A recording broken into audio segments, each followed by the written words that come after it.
নতুন প্রজন্মের মাঝে জাতির পিতা বঙ্গবন্ধু শেখ মুজিবুর রহমানের জীবন দর্শন ও মুক্তিযুদ্ধের ইতিহাস তুলে ধরার লক্ষ্যে বাংলাদেশ সড়ক পরিবহন কর্পোরেশন পরিচালিত বঙ্গবন্ধু ভ্রাম্যমাণ লাইব্রেরি এখন নোয়াখালীতে।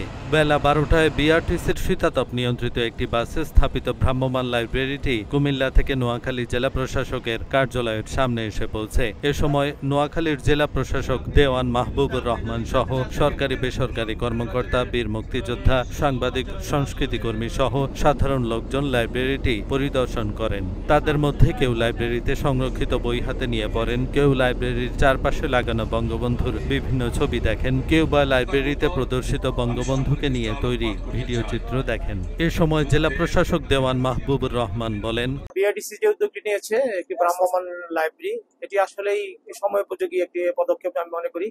এখানে ভ্রাম্যমাণ লাইব্রেরিতে বাচ্চারা, স্কুলের ছাত্ররা এসে বই পড়তে পারবে এবং সবচেয়ে যে বড় বিষয়, মুক্তিযুদ্ধের ইতিহাস সমৃদ্ধ বইগুলো এখানে রাখা আছে। জাতীয় জনকের উপর অনেক লেখা আছে এবং আমাদের বাচ্চারা, নতুন প্রজন্ম যারা, তাদের মুক্তিযুদ্ধের ইতিহাস জানার জন্য আমি মনে করি এই লাইব্রেরিটি সমৃদ্ধ। এবং বিআরটিসি যে কাজটি করেছে, আমাদের সম্মানিত BRTC chairman Tajul Islam sir আসার পরেই বিআরটিসি অনেক ভালো ভালো পদক্ষেপ নিয়েছে। এটিও একটি তার অনন্য উদাহরণ।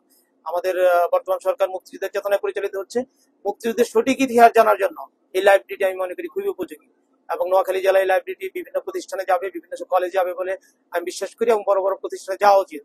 এবং আমাদের নতুন প্রজন্মের জন্য ইতিহাস জানতে এবং বাংলাদেশ কিভাবে আসলে একটি দেশ সৃষ্টি হয়েছে তার সেই প্রকৃত তথ্যটি জানার জন্য এই লাইব্রেরিটি একটি প্রকৃত লাইব্রেরি হিসেবে ব্যবস্থা। এবং এখানে অনেক চিত্র আমি দেখলাম মুক্তিযুদ্ধের সময়কার, সেই 47 থেকে শুরু করে 69, 52 সবগুলো দুর্লভ চিত্র এখানে আছে।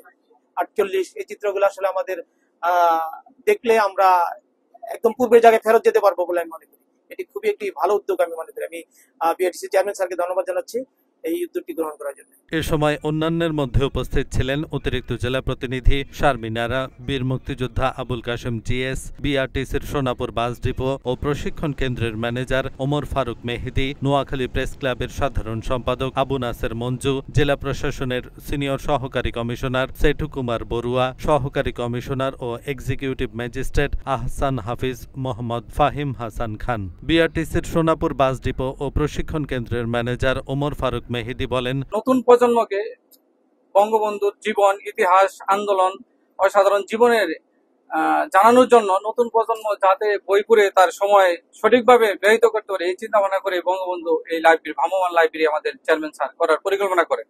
যা এখন বর্তমানে বিভিন্ন শিক্ষা প্রতিষ্ঠানে, যেমন ইতিপূর্বে কুমিল্লাতে ছিল, বাংলাদেশ নোয়াখালীতে 10 দিন থাকবে। নোয়াখালী 10 দিন থাকলে আমরা আগামীকাল নোয়াখালী বিজ্ঞান ও প্রযুক্তি বিশ্ববিদ্যালয়, Harinarayanpur school, Malaikukil medical college, Basurhat Mujib সরকারি কলেজ, কবিরহাট সরকারি কলেজ,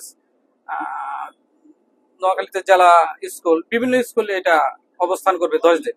এমন উদ্যোগে খুশি বীর মুক্তিযোদ্ধারা। এ বিষয়ে বীর মুক্তিযোদ্ধা আবুল কাশেম জিএস বলেন, আজকে যে একটা অনন্য ধরনের চিন্তা চেতনা নিয়েই এবং বাংলাদেশ আমরা যে স্বাধীন করেছি বঙ্গবন্ধুর নির্দেশেই, সেই স্বাধীনতার অনেক কিছু এখানে আজকে আমরা দেখতে পাচ্ছি। যে একটু আগে যে নোয়াখালী জেলা প্রশাসক এটা উদ্বোধন করেছে, আমিও ছিলাম এবং আমি দেখছি, আমি ঘুরে ঘুরে সবগুলো দেখছি।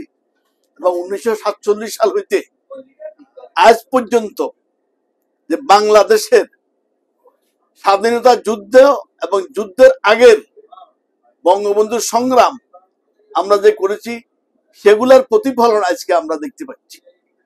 আজকে সেই জন্য সরকারকে, বঙ্গবন্ধুর কন্যা জননেত্রী শেখ হাসিনাকে আমরা ধন্যবাদ জানাচ্ছি।